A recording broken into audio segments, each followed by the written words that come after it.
I just wanted to learn the ins and outs. I wanted to learn how it's captured. I wanted to learn how the capture is taken into the software. I just didn't know how human movement could be applied to a model so fluidly. So that's what I really wanted to get into the nitty-gritty of.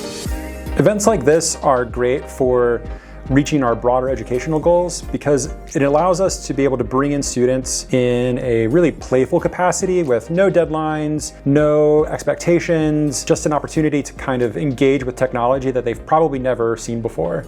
There are, a million things telling me that you can't be in spaces like these. And yet here I am alongside my peers that I'm with every single day that amaze me in their own ways. And here we are responding to each other's ideas in kind, laughing alongside one another and having fun making cool things.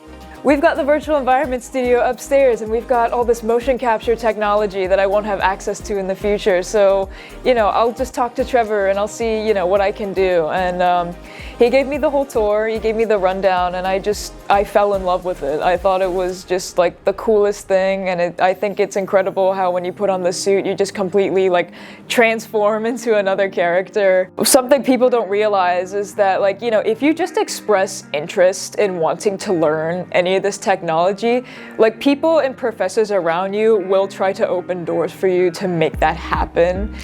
You just have to shoot your shot, and you just have to be willing to learn and experiment with everything that we have. Sometimes we think of these advanced careers like immersive environments or mixed reality or virtual production environments as this sort of far off, one day I might learn this thing.